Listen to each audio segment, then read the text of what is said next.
de nuestros hermanos llegó a la iglesia con un tanque de oxígeno y él tenía que estar ahí para tratar de poder estar respirando tranquilamente. Y yo dije: Dios, gracias, porque yo no ando con un tanque de oxígeno, sino que tú me provees todo el necesario y mi organismo está apto para recibirlo. Hay muchas cosas por las que tenemos que dar gracias, pero yo creo que Dios se merece gloria en este día, ¿sí o no? Dios es digno de nuestra alabanza. Él es digno de nuestra adoración. Hermanos amados, hemos leído esta palabra y cuando nosotros nos adentramos a este escrito que da Santiago, nos hace ver algunas cosas que están surgiendo en nuestro tiempo y que es necesario que venga una palabra como esta para que nos dé el sentido correcto, para ponernos en la perspectiva correcta y que no caigamos en errores, que no caigamos en diversas maneras equívocas pensando lo que es el Evangelio.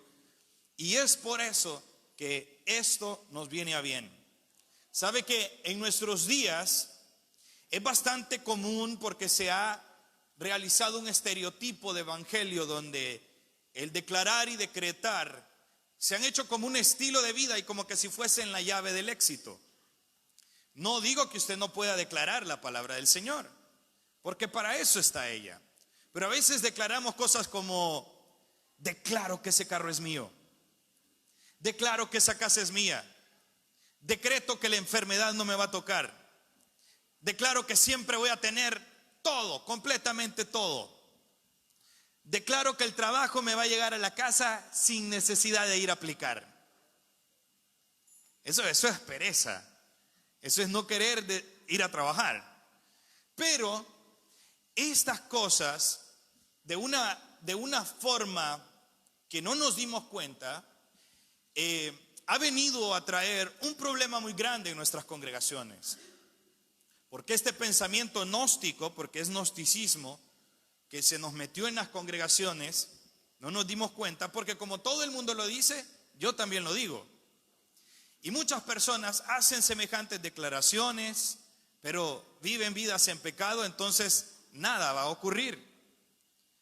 Porque aunque usted no declare, aunque usted no decrete, aunque usted no diga cosas que pueden ocurrir, aunque no lo diga declarando en fe, como se suele decir, si usted vive una vida en obediencia a Dios, será más que suficiente para que reciba las bendiciones de Dios. Eso es lo que nos dice su palabra. La palabra de Dios dice: será que si oyeres atentamente la voz de Jehová tu Dios, vendrán sobre ti estas bendiciones y te alcanzarán. Pero también dice: para poner por obra lo que yo te prescribo hoy. Bendito serás en la ciudad, en el campo, en la cría de tus vacas, el rebaño de tus ovejas, tu arteza de amasar. Bendita tu entrada, bendita tu salida, serán benditas tus obras, y todo lo que tomares en tus manos será bendito. Bendita será tu entrada y tu salida. El enemigo vendrá por un camino y por 7 tiene que huir. Tiene que huir, pero si ponemos por obra los preceptos que Dios nos dice. Y si no, aunque lo declare, aunque lo decrete, aunque lo diga 1000 veces, no va a pasar nada. Porque si vive en desobediencia, las bendiciones no serán más que maldiciones.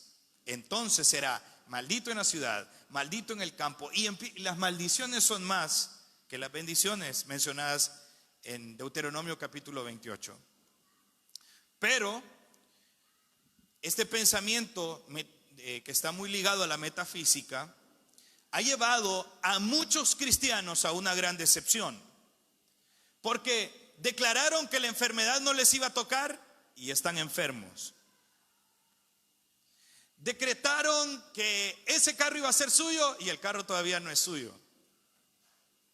Decretaron de que usted siempre iba a estar bien económicamente, o lo declararon, pero de repente, de una forma inesperada, te tocó a la puerta el despido y tus bolsillos empezaron a menguar en cuanto a lo económico.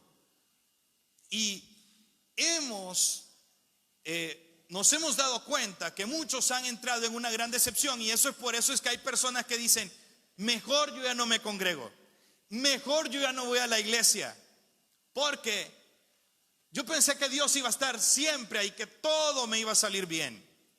Pero es que nadie dijo que el camino del evangelio era como caminar en pétalos de rosas. Este camino es para valientes, para hombres y mujeres que tienen el deseo de honrar y bendecir el nombre de Dios a pesar de las circunstancias. Y Santiago nos da a conocer algo bien interesante que debemos nosotros de valorarlos. Cuando Santiago escribe esto, él se proponía al escribir esta carta tres cosas fundamentales. Lo primero era animar a los hermanos en medio de sus aflicciones. Lo segundo era corregir algunos errores en los cuales ellos habían incurrido. Y como tercer cosa, enseñarles cómo vivir en tiempos de desánimo y en tiempos de aflicción. Para ponernos un poco en el contexto en el que escribe Santiago esto, debemos de ver la razón. Mire, nosotros como cristianos debemos de celebrar la razón de nuestras pruebas. Muchos se vinieron acá preguntando: ¿y por qué estoy pasando esto? ¿Y por qué yo, que soy tan bueno, que le sirvo a Dios? ¿Por qué yo, que entrego siempre todo lo que puedo de mí para el servicio de la obra de Dios? ¿Por qué yo, que siempre ofrendo? ¿Por qué yo, que siempre diezmo? ¿Por qué yo, que estoy activo en la iglesia? ¿Por qué yo? Y es una pregunta que resuena en muchos corazones. Pero veamos qué nos dice la palabra del Señor. Santiago, vea cómo comienza el versículo 1. Santiago, siervo de Dios y del Señor Jesucristo, a las 12 tribus que están en la dispersión. Santiago les está hablando a gente que no estaba viviendo en su ciudad, gente que había tenido que huir a otros lugares a causa de una persecución. Si bien es cierto, la dispersión comenzó en el año 722 aproximadamente antes de Cristo, cuando llegaron los asirios a invadir el reino del norte, pero luego de eso vino otra dispersión cuando llegó Babilonia a invadir Judá. Pero en la época que estaba Santiago, habían otros dispersos que habían sido dispersos a causa de la persecución que recibían por ser cristianos. Y la palabra del Señor nos dice en Hechos capítulo 11 versículo 19: ahora bien, los que habían sido esparcidos a causa de la persecución con motivo de Esteban, acuérdese que Esteban fue el primer mártir, pasaron de Fenicia, Chipre, Antioquía, y no hablaron a nadie la palabra, sino que a los judíos. Estos israelitas estaban esparcidos, ya no estaban viviendo muchos en Jerusalén porque la persecución había llegado. Esteban había muerto por predicar a Jesucristo. Él había ofrendado su vida por declarar que Jesucristo era el Señor y Salvador, que el Mesías que estaban esperando ya había llegado, y que ese Mesías se entregó, pero que también resucitó al tercer día, y que estaba vivo. Era razón más que suficiente para que este hombre fuera expuesto a la muerte. Pero la iglesia primitiva tenía en mente que el ser discípulos de Jesús, o más bien el ser testigos de Cristo, les podría llevar a la muerte. Si se recuerda, cuando Jesús iba ascendiendo, Él les dijo algo impresionante: y me seréis testigos en Jerusalén, en Judea, en Samaria y hasta lo último de la tierra. Pero la palabra testigos en el original que se escribió es la palabra martyrus, que significa mártir. En otras palabras, me van a hacer mártires en Jerusalén, en Judea en Samaria y hasta lo último de la tierra. ¿Usted sabe qué es un mártir? Es alguien que da la vida por una causa. Y estos hombres estaban dispuestos a dar la vida por causa del testimonio de Jesucristo. Tal vez nosotros no estemos en esa situación, pero cuando este hombre les está escribiendo, le está escribiendo a gente que ha tenido que huir para otras ciudades, para otras regiones, porque les estaban acechando. Gente que había dejado propiedades, había dejado todo lo que poseían, quizás se habían llevado unas cuantas maletas o equipaje para tratar de sobrevivir, porque si se quedaban en Jerusalén o en ciudades aledañas, iban a ser perseguidos a tal punto que tendrían que morir. Y por eso ellos lo dejaban todo para tratar de preservar su vida. Y ellos llegaban a otras ciudades y no eran tan bien vistos. Por ejemplo, un judío que se iba dejándolo todo podría ser visto menos que un esclavo. O sea, los esclavos podrían tener una mejor posición que un judío que se iba de su ciudad y lo dejaba todo. Porque un judío que se iba, en el caso de estos cristianos primeros, dejaban todo y cuando les escaseaba el dinero, no había manera de que ellos pudieran comer. Si se enfermaban, sería imposible acudir a un doctor. Si sus vestidos se desgastaban, no había posibilidades de comprar porque trataban de mantenerse con vida nomás. Entonces, una persona que estaba esclava, la esclavitud no es tanto como nosotros la vemos hoy en día. La esclavitud de ese tiempo tenía su grado de muy benéfico también. Como por ejemplo, una persona esclava nunca le faltaría el que comer, a menos que estuviese castigado. De lo contrario, era obligación de su amo proveerle siempre la comida. Era obligación del amo también proveerle la vestimenta. Si tenía un amo muy bueno y este empleado, este esclavo se enfermaba, el amo también podía poner a la disposición médicos para que le curasen. Pero los judíos que iban, los cristianos que salían despavoridos a causa de la persecución, si ellos pasaban necesidad, sufrían de una manera muy grande. Y a este tipo de cristianos, Santiago les dice lo siguiente, versículo 2: hermanos míos, tened por sumo gozo cuando os halléis en diversas pruebas. ¿Sabe que cada vez que leo ese versículo a mí me impresiona? Yo digo, Santiago no puede estar hablando en serio, de verdad. Porque lo que está diciendo, hermanos, gócense cuando estén en pruebas. Pero no solamente gócense, sino que ténganlo por sumo gozo. Es decir, el gozo, cuando nosotros identificamos el gozo, es un sentimiento profundo de alegría o placer. Y Santiago lo dice, ténganlo sumamente por alegría. Disfrútenlo. Parece una locura esto, ¿no? O sea, parece como, Santiago, les estás hablando a gente que está sufriendo y tú les estás diciendo que se gocen.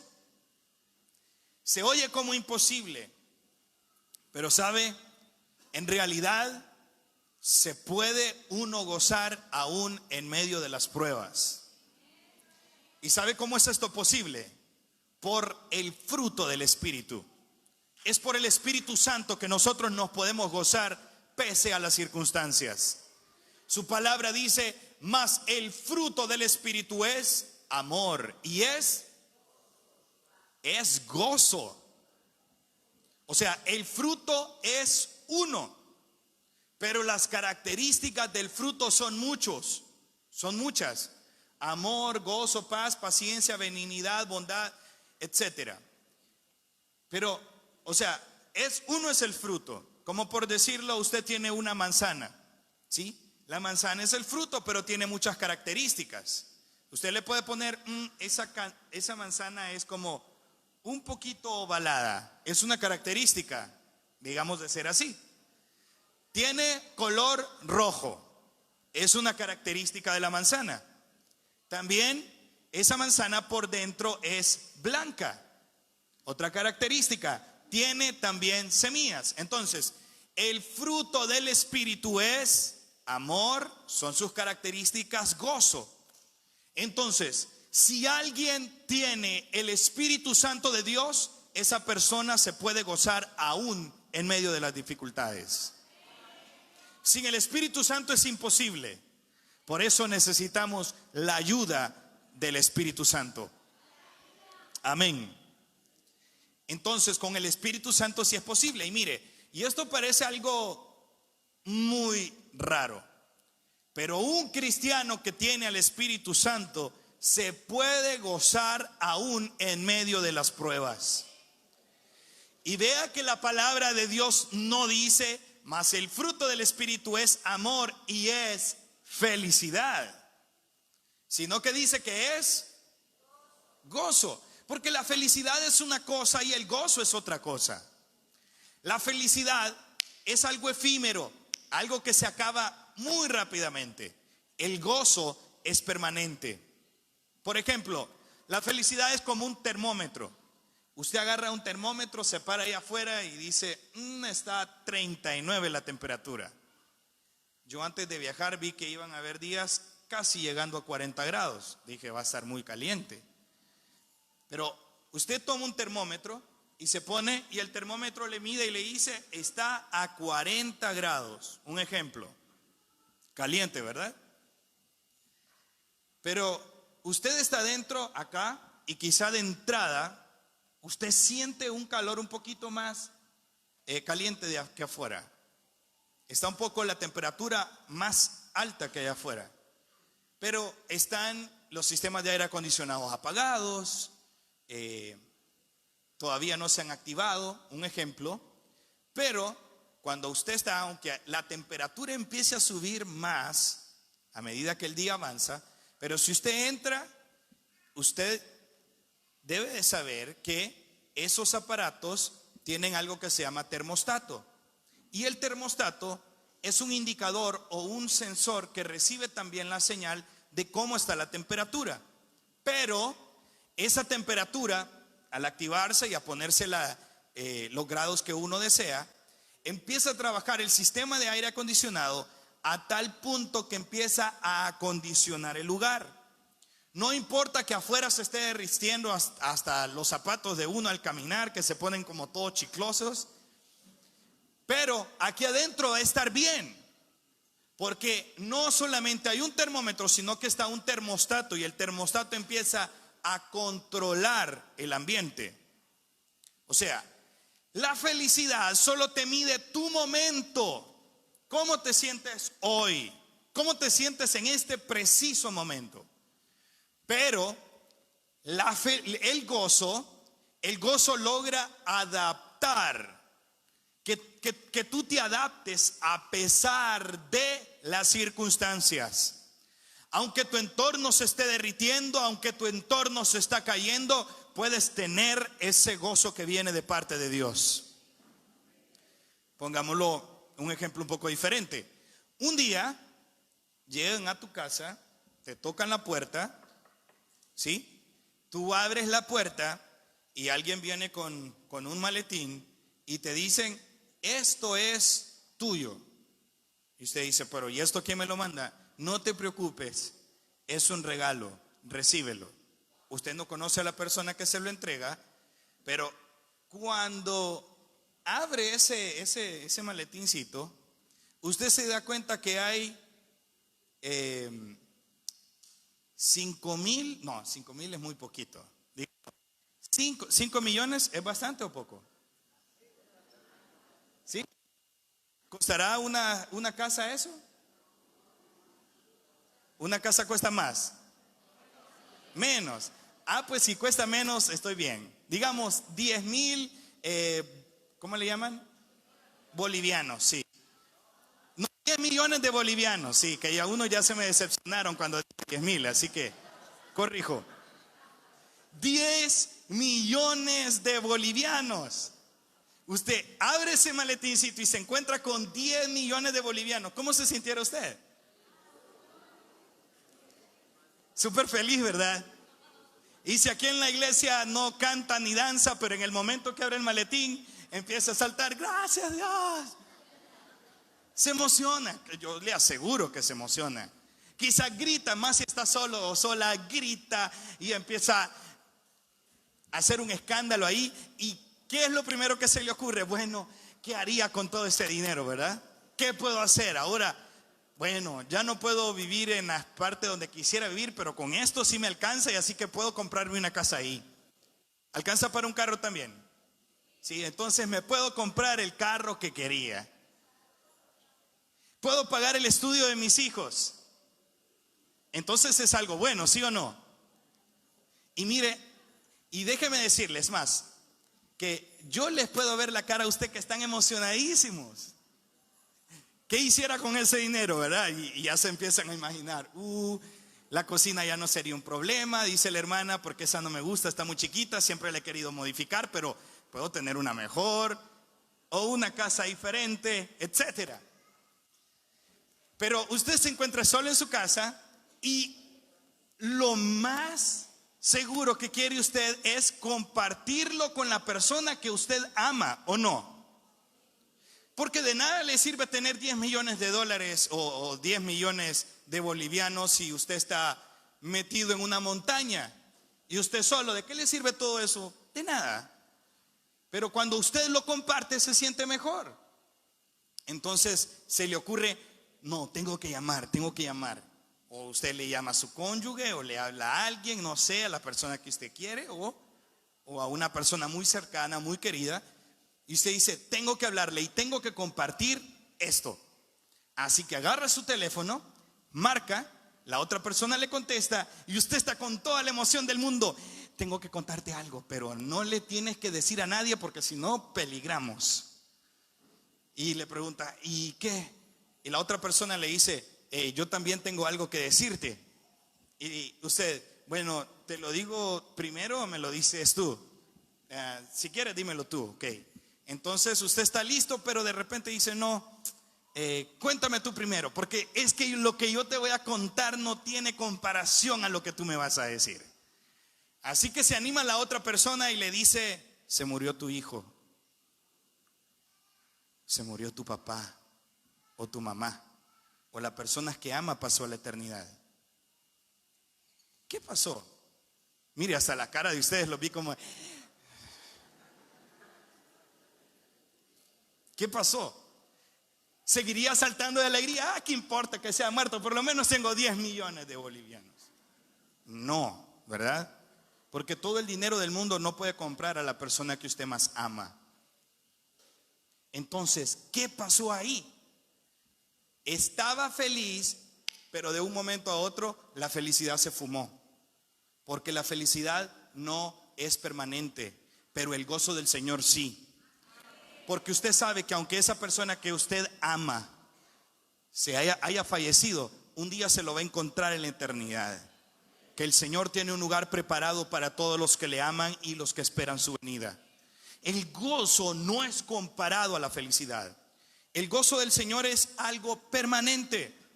Entonces, Santiago dice, hermanos míos, tengan por sumo gozo cuando se encuentren en diversas pruebas. A mí esto me pareció una locura, pero Santiago, ¿estás entendiendo lo que dices? ¿Cómo se puede gozar uno cuando está en la enfermedad? ¿Cómo puede gozarse uno cuando escasea en lo económico, cuando no puede pagar su casa o el carro, etcétera?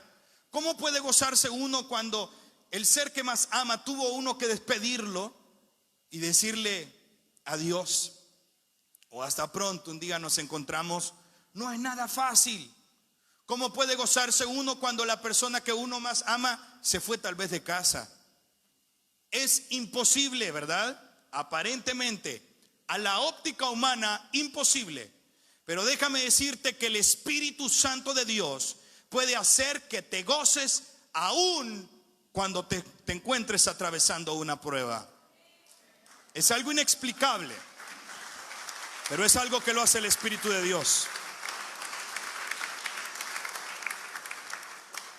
Algo impresionante, la palabra del Señor nos relata en Hechos capítulo 5 que la iglesia primitiva sabía que era gozarse en medio de las pruebas. Usted sabe, Esteban ya había, la iglesia estaba siendo perseguida, agarraban a los cristianos, los metían presos y en cierta ocasión agarran a unos discípulos y los meten en prisión.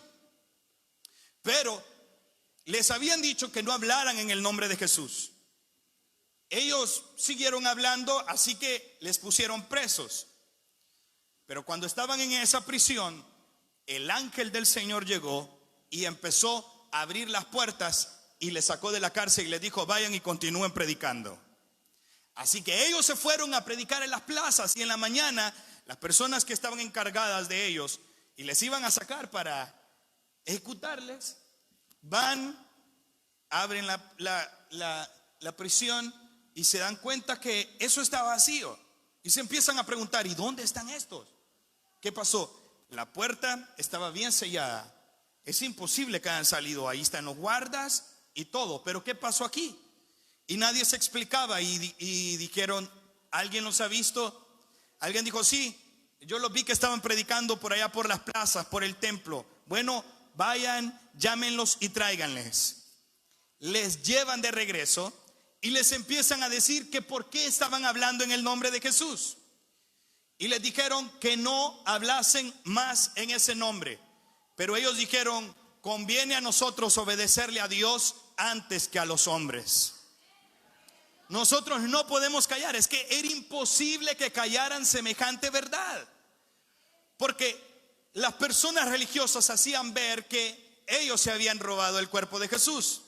Otros decían que no se había levantado de los muertos. Pero estos hombres que andaban predicando decían: señores, el Mesías que estaban esperando ya vino. Nosotros comimos con él, estuvimos con él. Vimos cuando estaban enfermos, les ponía su mano y esos enfermos sanaban. Vimos cómo hacía lodo y con su saliva hacía lodo y lo ponía en los ojos de un ciego y este ciego recibía la vista. Nosotros pudimos ver cuando llegó a la región de Gadara y el endemoniado fue libre. Nosotros le vimos. También alguno decía: yo le vi colgado en el madero. Pero saben, también supimos que fue sepultado y conocíamos dónde estaba su sepulcro. Y cuando yo fui, quizá decía Pedro, me encontré que la tumba estaba vacía, que él había resucitado. Estábamos a puerta cerrada comiendo los discípulos cuando de repente él se puso en medio y dijo: la paz sea a vosotros. Él está vivo. Él no está muerto como ustedes quieren que nosotros digamos. No podemos callar semejante verdad. Aleluya. Ellos estaban decididos a lo que fuese por proclamar la verdad del evangelio. Entonces ya tenían un poquito de miedo matarles. Dice la palabra del Señor en Hechos 5:40, miren: y convinieron con él, hablando de Gamaliel, que Gamaliel les dijo: miren, señores, si esta obra es de Dios, ustedes no la van a detener. Pero dice: y llamando a los apóstoles, a los que habían sido encarcelados, oiga esto, versículo 40 del capítulo 5. Después de azotarlos, les intimaron que no hablasen en el nombre de Jesús y los pusieron en libertad. Y ese versículo es otra locura. Versículo 41 del capítulo 5 de Hechos: y ellos salieron de la presencia del concilio gozosos de haber sido tenidos por dignos de padecer afrenta por causa del nombre. Y todos los días en el templo y por las casas no cesaban de enseñar y predicar a Jesucristo. Amén. ¡Qué maravilloso! Eso solo lo puede hacer el Espíritu Santo de Dios.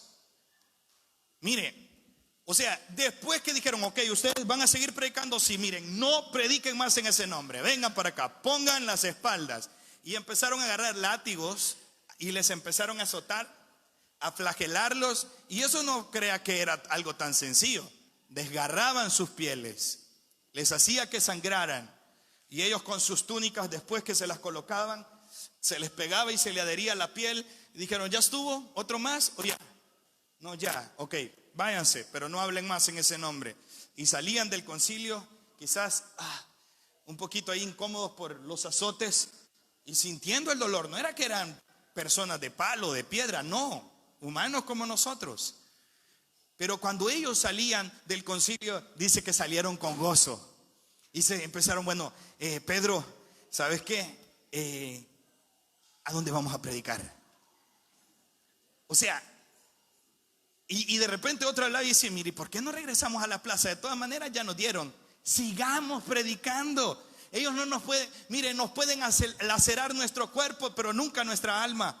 No tendremos miedo al que puede afectar nuestro cuerpo, sino a aquel tememos que también puede echar nuestra alma a la condenación. Vamos y prediquemos. Tener gozo y tener las ganas de predicar después de haber sido azotado no es fácil. ¿Qué le parece si fuésemos nosotros que nos dieran duro por predicar a Cristo? No, yo mejor para ser cristiano, ni loco, ya sé cómo les tratan. Y nosotros por cosas triviales dejamos de congregarnos. Y esta gente que padecía de verdad, y hay muchos en el mundo que están padeciendo a causa del evangelio aún, pero nosotros, si el pastor no nos saludó, o si la hermanita no me vio tan bien, ya no me congrego porque ahí no hay amor. Cuando esta gente le laceraban el cuerpo y decían: ¿a dónde vamos a predicar? Yo hubiese sido, quizás le hubiera: Pedro, yo contigo ya no ando, porque si de esto se trata el evangelio, no sé. No es fácil, pero había algo que les animaba, y era el Espíritu Santo, que aún después de ser azotados, ellos salían con gozo. Eso solo lo puede hacer el Señor. El apóstol Pablo, en su segunda carta a los Corintios, en el capítulo 7 de la segunda carta a los Corintios, y en el versículo 4 dice así: mucha franqueza tengo con vosotros, mucho me glorío con respecto de vosotros. Oiga esto: lleno estoy de consolación, sobreabundo en todas nuestras. Esta gente sigue otro nivel, ¿verdad? Sobreabundo de gozo en todas nuestras tribulaciones. Y mire lo que dice en el versículo 5. Él empieza a abrir su corazón y a explicar su vivencia. Porque de cierto, cuando vinimos a Macedonia, ningún reposo tuvo nuestro cuerpo, sino que en todo fuimos atribulados. De fuera, conflictos; de dentro, temores. Pero Dios, que consuela a los humildes, nos consoló con la venida de Tito. Hermanos, probablemente acá no vengo como Pedro, ni como apóstol Pablo, ni como nadie de esos grandes, pero vengo como un Tito a decirte: amado, esta situación que estás pasando, un día va a pasar, un día se terminará. Está pasando, o sea, está atravesando. Puedes llorar por un momento, puedes pasar un momento así de aflicción, pero recuérdate que el Señor siempre está contigo. Ahora, entonces, lo primero que tengo que hacer es gozarme cuando estoy en prueba. Lo segundo que tengo que hacer, y parece locura, pero es que necesitamos al Espíritu Santo para hacerlo. Pero debemos de saber lo que produce la prueba. ¿Qué produce la prueba? Veamos lo que dice el versículo 3. Sabiendo que la prueba de vuestra fe produce paciencia. Oiga lo que dice el 4. Mas tenga la paciencia su obra completa, para que seáis perfectos y cabales, sin que os falte cosa alguna. Entonces, hay algo que produce la adversidad o la prueba en nuestras vidas, y eso es madurez, y también nos hace cabales. O sea, dice perfectos y cabales. ¿Cuántos quieren ser perfectos aquí? Ok, entonces tienen que pasar por pruebas. Porque ese es un requisito. La prueba te perfecciona. Y alguien dice, pero es imposible ser perfecto. ¿Usted cree que Dios va a pedir cosas que no podamos hacerlas? Él dice, sed perfectos como vuestro Padre que está en los cielos es perfecto. La perfección no es tal vez en el concepto que nosotros nos la imaginamos. Porque nosotros pensamos que perfección es no equivocarnos en nada. Si es posible volar, caminar en el aire. Eso no es perfección. Eso no lo es. La perfección que está hablando aquí, en la palabra que se escribe en el griego, es teleios. Y la palabra teleios nos da una connotación de crecimiento en mente y en carácter. En otras palabras, estar completamente desarrollados. Y la palabra cabal, la siguiente palabra que vemos, es la palabra holócleros. Eso es en el griego. Y la palabra holócleros nos da una connotación de que está completo en todas sus partes, perfectamente sano. En otras palabras, tener todas las partes. Pareciera que perfección y cabalidad es lo mismo, pero son dos cosas diferentes. Se lo explico así. Si nace un bebé, ese bebé nace y está desarrollándose, está creciendo, y todos los miembros que él posee se desarrollan. Es decir, sus piecitos crecen con normalidad, su corazón crece, sus órganos internos crecen. Él se está perfeccionando, o sea, todos los miembros que posee los desarrolla. Eso es perfección. Pero probablemente no sea cabal, porque en el momento de su nacimiento le faltó un brazo. Ve, es perfecto en todos los miembros y los órganos que posee, pero no es cabal, porque le falta un brazo. Todos los otros órganos y miembros del cuerpo los desarrolla perfectamente, pero no es cabal, le falta algo. Entonces, lo que hace la prueba en nuestras vidas es perfeccionarnos y hacernos cabales. Y dice su palabra, para que no nos falte cosa alguna. El Señor está perfeccionando tu vida. Lo que estás pasando no es para destrucción, es para perfeccionar tu vida. Amén. Entonces debemos de ver de esa manera la prueba. No algo que nos sirve para nuestra destrucción, sino para nuestro fortalecimiento espiritual, porque Dios nos quiere hacer perfectos y cabales. Amén. Ahora, hay un recurso que Dios ofrece. Y vean lo que dice la palabra del Señor. Nosotros debemos de clamar al Padre y pedirle a Dios por los recursos que Él nos ofrece cuando estemos pasando en pruebas. Porque todos tenemos necesidad en las pruebas. Pero una de las más grandes, Él dice, hey, yo se la suplo. ¿Qué dice así? Así que dice en el versículo 5. Si alguno de vosotros tiene falta de sabiduría, pídala a Dios, el cual da a todos abundantemente y le será dada. Pero pida con fe, no dudando nada, porque el que duda es semejante a la onda del mar, que es arrastrada por el viento y echada de una parte a la otra. No piense, pues, quien tal haga, que recibirá cosa alguna del Señor. Entonces, hay un recurso que Dios ofrece cuando estés pasando por pruebas. Y ese recurso se llama sabiduría. Amén. Porque es cuando más necesitamos tomar decisiones correctas. Este versículo, cuando yo entregué mi vida al Señor, me rendí al Señor cuando tenía 13 años, y me dio un hambre por la lectura de la palabra y empecé a leer, y me encontré con este versículo. Y así que yo dije, Señor, este versículo es genial, porque yo lo puedo pedir cuando lo necesite, ¿verdad?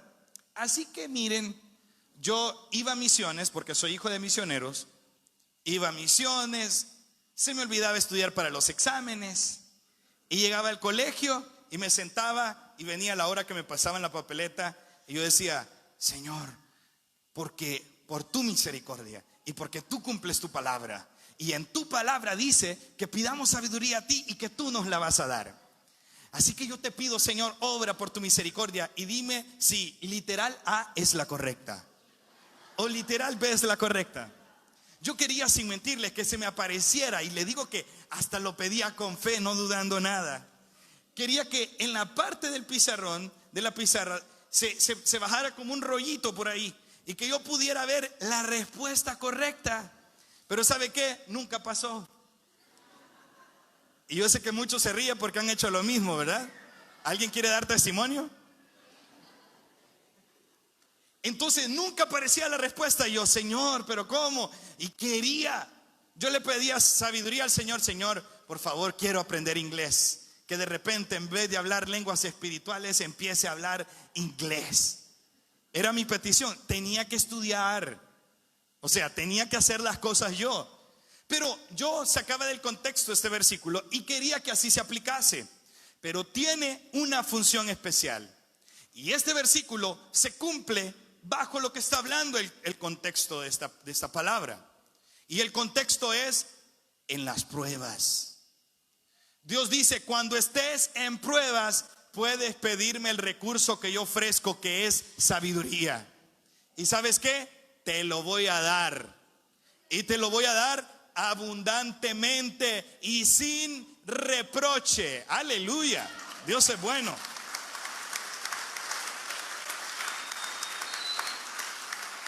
Dios es bueno. Porque cuando necesitamos, cuando estamos en pruebas es donde más decidimos. Cuando hay un conflicto familiar y tienes que decidir, hay gente que decide mal, sin sabiduría, y dice, mejor dejo a esta mujer, dejo a este hombre que ya me tiene hasta por aquí. Y creen que es la solución. Muchas personas están en un conflicto, tal vez interno, y tienen que decidir. Muchos de los que están aquí en este día tienen que decidir.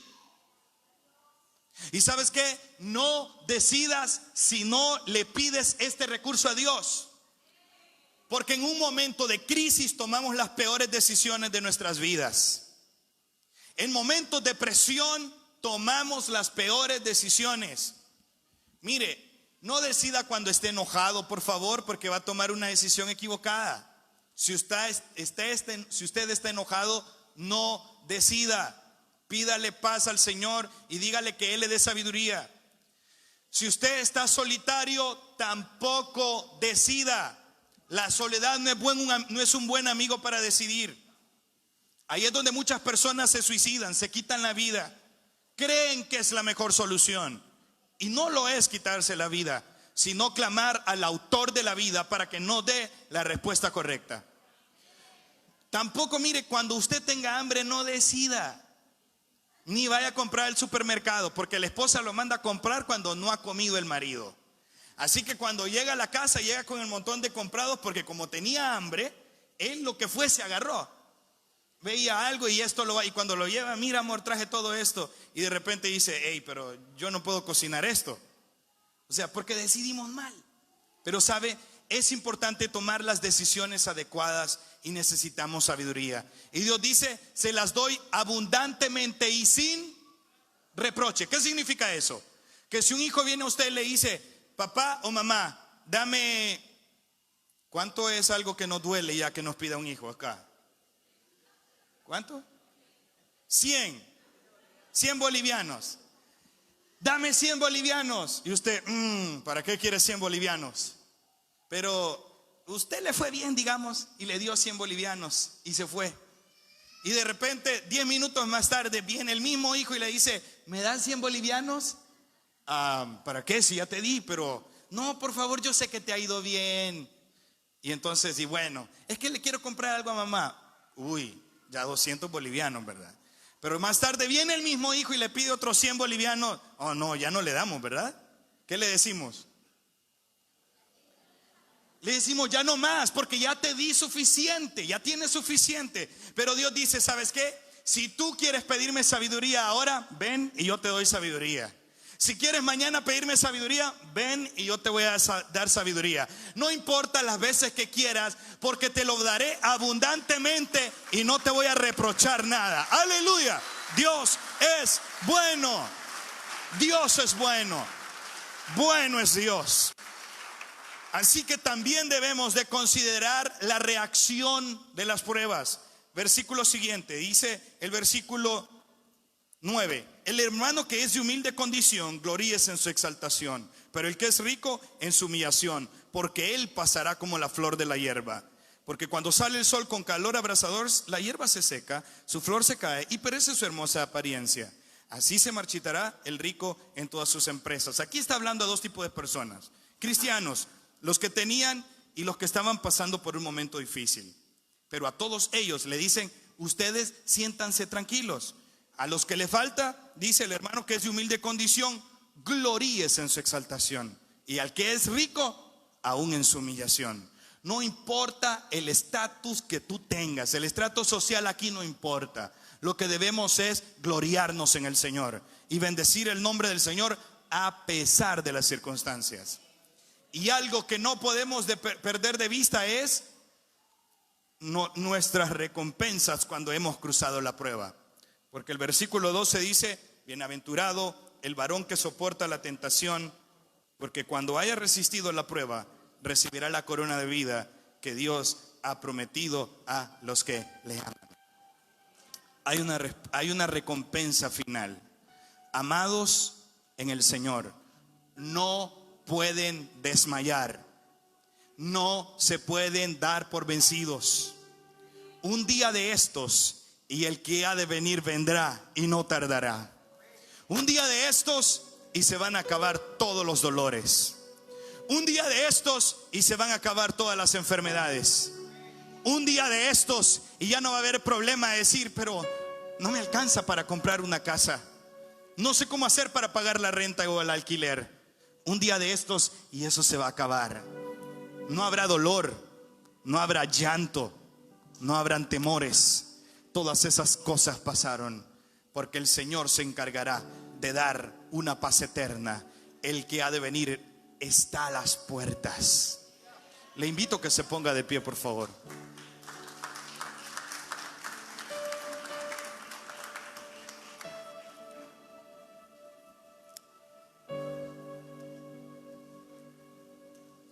Aleluya. Y mientras usted se encuentra de pie, quiero que piense por un momento: pero que no, la vida del cristianismo iba a ser tan bonita, y me estás diciendo que tengo que pasar por pruebas. Quisiera decirte lo contrario. Quisiera decirte que la vida cristiana siempre va a ser de una forma maravillosa y que no van a haber problemas. Pero te estaría mintiendo. Y yo no he venido desde tan lejos para mentirte. He venido para decirte lo que ya sabes: que vas a pasar por pruebas. Jesucristo dijo lo siguiente: en el mundo tendréis aflicción. Si algo nos aseguró Jesús fue la aflicción. Pero Él dijo: confiad, porque yo he vencido. En medio de todo hay esperanza. En medio de todo hay una esperanza viva que no puede por ninguna cosa desaparecer de nuestros corazones. Y es que el que ha dicho que pasaremos por pruebas también ha dado promesas maravillosas. Hay un salmo tan extraordinario, ¿verdad? El que habita al abrigo del Altísimo morará bajo la sombra del Omnipotente. Diré yo al Señor: esperanza mía, castillo mío, mi Dios en quien confiaré. Él te librará del lazo del cazador, de la peste destructora. Con sus plumas te cubrirá y debajo de sus alas estarás seguro. Escudo y adarga es su verdad, y no tendremos temor al espanto nocturno. Y es un salmo maravilloso, un salmo extraordinario, ¿no le parece? Y más adelante dice que y caerán 1000 a tu lado y 10,000 a tu diestra, mas a ti no llegará ni uno. Ciertamente con tus ojos mirarás y verás la recompensa de los impíos, por cuanto has puesto a Jehová por tu ayuda. Y empieza a decir cosas maravillosas de protección. Y diciendo ese salmo nos inspiramos y vemos lo poderoso que es. Pero dice que ni siquiera, o sea, a sus ángeles mandará cerca de ti para que tu pie no tropiece en piedra. Y dice cosas extraordinarias: mandará ángeles. hará cosas maravillosas. Pisaremos, o sea, a las no, o sea, es un salmo impresionante. Pero ¿sabe qué se nos olvida a veces? Una partecita por ahí. Dijo todo lo maravilloso, es como para que nada me ocurre, porque si el Señor está ahí, nada me falta. Si Él es mi abrigo y yo habito bajo el abrigo, no visito al abrigo, sino que habito. Visitar es una cosa, habitar es otra. Habitar significa que yo tengo relación, que yo conozco a esa persona. Si usted habita con alguien, conoce sus gustos, sus disgustos. Si visita a alguien así como yo les vengo a visitar, no sé cómo son, pero el que habita con ustedes le conoce. Y la palabra de Dios y esas promesas para el que habita al abrigo del Altísimo. Pero más adelante, casi al final de este capítulo, dice: me invocarán y yo le responderé. Y dice: con él estaré en su angustia. ¡Ey! Si dijo cosas tan maravillosas, ¿por qué no quitó la angustia? Sino que dejó la angustia. Es que el propósito de la angustia no es para destruirte, sino es para fortalecerte. Y parece una locura lo que digo, pero es que las pruebas tienen propósito.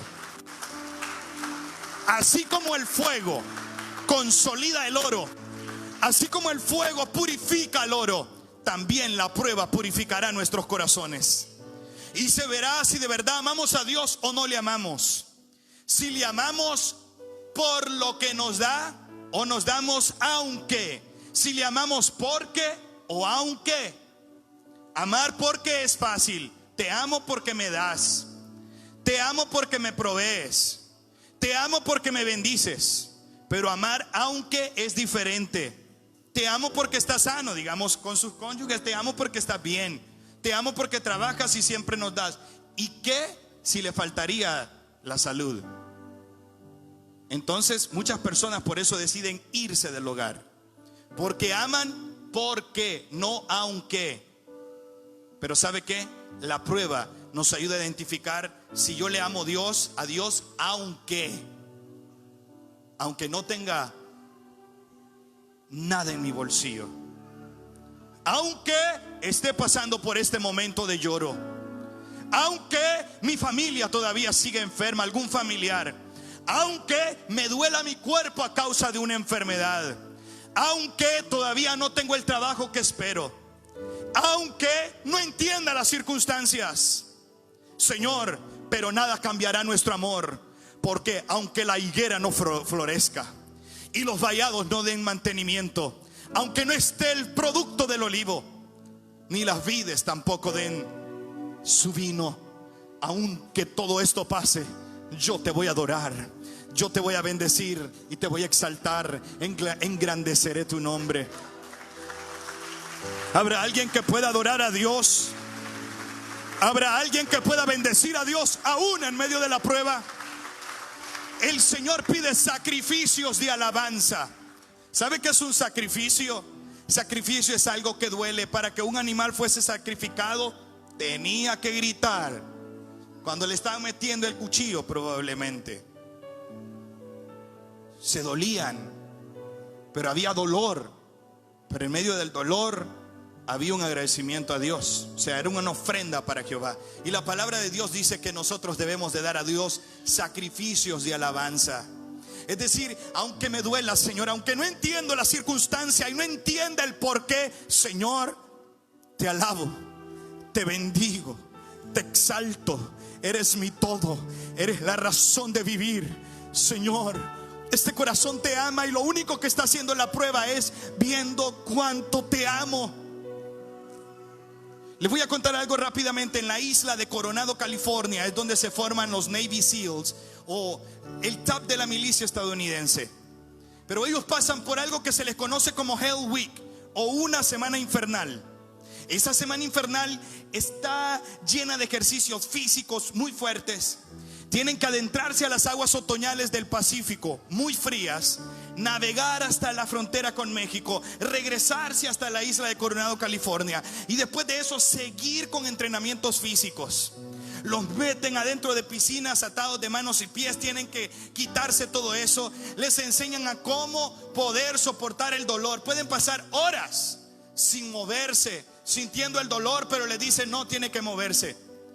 Y parece como que esto no tiene sentido. Les ponen a hacer ejercicios, se cortan con pedazos de madera. Al estar haciendo ejercicios se laceran un poco sus manos, y después adentrarse al agua salada para que la sal les queme un poquito las heridas. Están expuestos a las hipotermias, y muchos se oponen para que esto se les dé a estos hombres tan buenos. Y se preguntan por qué hombres tan buenos son expuestos a cosas tan tortuosas. Y no es comprensible. Pero a menos que estén en situación de guerra, los que podrían soportar son ellos. Porque pueden pasar horas sin moverse, y aunque las hormigas les estén picando, ellos no se mueven, porque fueron entrenados para eso. Pasaron Hell Week, una semana infernal. Probablemente tú estés pasando una semana infernal, o un mes infernal, o un año infernal, o un momento donde tú sientes que no tienes alivio, donde solo quieres un respiro. Sientes como que estás metido adentro del agua y quieres respirar, y dices un poquito, y de repente sientes que sales, respiras y como que te vuelven a meter. Yo sé que es estar en esa etapa de la vida donde lloras y no pasa nada, donde clamas y como que nada pasa, como que si Dios se ha olvidado de ti, y el enemigo te dice: ¿a dónde está tu Dios? A ese Dios que predicas, ¿dónde se encuentra ahora? Esa es la voz de Él que te desanima y te dice: mejor quítate la vida, porque no vale la pena hacerlo. Déjame decirte que Dios tiene plan, y su propósito no es destruirte, sino que como soldados de Cristo también tenemos que ser entrenados, porque no vamos a salir vencidos, sino vencedores atravesando la prueba. Aleluya. Habrá alguien que adore a Dios, habrá alguien que bendiga a Dios, habrá alguien que exalte a Dios en medio de la prueba. Oh, yo quiero que cierre sus ojos por un momento. Quiero que cierre sus ojos por un momento. Y yo quiero hacer un llamado aquí. Si hay una persona que aún no ha recibido a Jesús como su Salvador personal, y este día quiere hacerlo, este es el momento preciso. Pero alguien dice: pero entonces ¿para qué? Si yo sin Cristo tengo enfermedades, y con Cristo me dicen que las voy a tener. Y entonces ¿para qué? Si yo con Cristo, sin Cristo también me falta en lo económico, y con Cristo también me puede faltar. Y entonces ¿cuál es la diferencia? Y se empiezan a hacer esas preguntas. Yo te digo, la diferencia es abismal. Tú dices que sin Cristo puedo pasar momentos de soledad, y con Cristo también me siento solo. Oh, la diferencia es abismal. Quiero decirte que la diferencia es que a pesar de las circunstancias que vivimos, Él está con nosotros. Porque su promesa nunca fue: y me sentirás todos los días de tu vida. Su promesa nunca fue: y me oirás todos los días de tu vida. Su promesa nunca fue: y me verás todos los días de tu vida. Su promesa fue: yo voy a estar contigo todos los días hasta el fin del mundo. Me veas o no me veas, yo estoy contigo. Me oigas o no me oigas, yo estoy contigo. Yo estoy contigo, Él está contigo, Él está contigo. Hay alguien que quiere entregar su vida al Señor, que está urgiendo. Yo le invito a que levante su mano, alguien que quiere entregar su vida a Cristo, y diga: yo necesito al Señor, necesito